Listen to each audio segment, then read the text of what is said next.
Bien, vamos con el siguiente tema, clasificación de triángulos.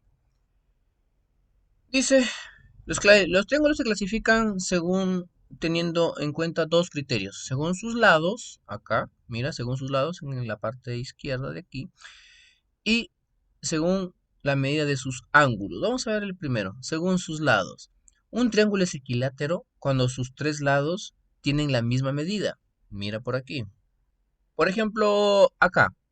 Este triángulo tiene sus tres lados que miden 12 centímetros. Es un ejemplo, puede ser cualquier medida, pero la cosa es que midan lo mismo. Ese triángulo se llama equilátero. ¿Ok? También dicho sea de paso, cuando los lados miden lo mismo, más o menos en el centro del lado se pone un símbolo cualquiera, dos rayitas, una rayita, un pequeño círculo, indicando que los tres lados miden lo mismo. Vamos con el isósceles. Recuerda que en este criterio estamos viendo la clasificación de los triángulos según la medida de sus lados. Isósceles. Mira, tú ves aquí una A y aquí una B. Quiere decir que es isósceles cuando dos lados son iguales. A diferencia del equilátero, cuando los tres lados son iguales. En el isósceles, dos lados son iguales. Y el tercero, no necesariamente. Mira acá. Supongamos, ¿no? Dos de sus lados miden 20 centímetros y el tercer lado mide 8 centímetros. No importa cuánto miden, en realidad solamente que midan lo mismo. Estos dos lados que midan lo mismo. Vamos a ponerle ahora una rayita nada más. Y este tercer lado va a ser diferente, por eso le coloco un símbolo distinto. Se llama isósceles. Bien, ahora vamos con el escaleno. Nuevamente, ten en cuenta que nos estamos refiriendo en esta clasificación según la medida de sus lados. El escaleno, que tú ves aquí tres letras distintas, quiere decir que los tres lados tienen medidas distintas. Mira acá, un ejemplo, es solo un ejemplo. Pueden ser diferentes números, pero la idea es, la cuestión es que los tres lados miden distinto. Y vamos a ponerle otro símbolo, vamos con este color, aunque se resalte. Mira, los símbolos que yo estoy colocando son distintos. ¿Por qué? Porque los tres lados son distintos, por eso se llama escaleno. Bien, ahora vamos a ver la clasificación de los triángulos según la medida de sus ángulos, ya no de sus lados, ya no nos vamos a fijar a cuánto miden sus lados, si son iguales, cuáles son diferentes, etcétera, ya no. Ahora vamos a ver sus ángulos. No necesariamente todos. Ahora lo vamos a ver. Primero, el triángulo rectángulo. ¿Ves este pequeño símbolo aquí, un cuadradito? Eso significa que este ángulo mide 90. O sea, es un ángulo recto. Por eso se llama triángulo rectángulo. Mira acá. Ahí está. Cuando un ángulo es 90, no va a haber más ángulos que midan 90 en un triángulo, solamente va a ser uno. Cuando un ángulo mide 90, significa que o se llama triángulo rectángulo, ¿ya? Vamos a ponerle aquí 90 grados. Ese cuadrado significa que el ángulo mide 90 grados y por lo tanto se llama triángulo rectángulo. Ahora, ¿qué es obtusángulo o triángulo obtusángulo? Triángulo obtusángulo es, ¿ves tú esta curva? Es cuando uno de sus ángulos, solamente uno de sus ángulos es obtuso. ¿Qué es obtuso? Cuando el ángulo mide más de 90 grados y menos de 180 grados. Quiero que te des cuenta de un detalle. En estos dos triángulos, el triángulo rectángulo y el obtusángulo, solamente va a haber un ángulo que sea, en este caso 90 en el rectángulo, y en el obtusángulo que uno de sus ángulos sea obtuso, porque no va a ser posible que los demás midan igual. Vamos con el obtusángulo. Regresamos al obtusángulo, aquí está. Es obtusángulo cuando uno de sus ángulos es obtuso. En este caso, aquí está. Obtuso, recuerda, te repito, que es mayor de 90. Si te das cuenta, 90 y mide más o menos hasta acá, 90 grados. Pero, el ángulo pasó de 90, o sea, es más de 90 grados. Por eso se llama triángulo obtusángulo. Ahora vamos con el último triángulo, pero según la medida de sus ángulos. Un triángulo es acutángulo. Acutángulo viene de agudo. Quiere decir que sus tres ángulos son agudos. A diferencia de los dos anteriores, solamente un ángulo era recto en el primero, rectángulo, y solamente un ángulo era obtuso en el obtusángulo. Pero en el acutángulo los tres tienen que ser agudos. Vamos al ejemplo, aquí está.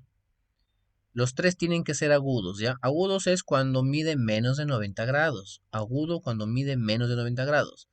Y aquí está, mira, no necesariamente los tres iguales ni los tres distintos, pero con tal que los tres sean agudos, por eso se llamará acutángulo. Bien, ahora vamos a ver el triángulo rectángulo y hay una de las propiedades que se cumple, un teorema muy usado y conocido en el triángulo rectángulo es el Pitágoras. Vamos con el triángulo rectángulo primero. Todo triángulo rectángulo, como vimos, es porque tiene un ángulo recto, tiene un ángulo que mide 90 grados. Los lados que forman ese triángulo, ese ángulo de 90 grados, estos dos lados, mira, acá y aquí, estos dos lados se llaman catetos. Acá solamente le ha puesto cateto 1 y cateto 2 por diferenciarlos, pero en realidad se llaman los dos catetos. Y quiero que observes lo siguiente, el lado que está al frente del ángulo recto se llama hipotenusa. ¿Qué dice el teorema de Pitágoras? Hipotenusa al cuadrado es igual un cateto al cuadrado más el otro cateto al cuadrado. Un ejemplo, ¿cómo se llaman estos dos lados? El 4 y el 3, catetos, exacto.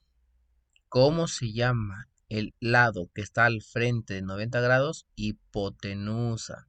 Muy bien, ¿qué dice el teorema de Pitágoras? Hipotenusa al cuadrado, 5 al cuadrado, es igual un cateto al cuadrado, ahí está, más el otro cateto al cuadrado. Si nosotros resolvemos, se cumple esa igualdad. Por eso es importantísimo este teorema. 25 me da aquí, ¿verdad? 4 al cuadrado, 16. Más 3 al cuadrado, 9. 16 más 9, 25. Ahí está, mira, si se cumple. Vamos con un ejemplo. Un ejemplo en el que tengamos que hallar uno de sus lados. ¿Para qué me sirve ese teorema? Te darás cuenta, ¿no?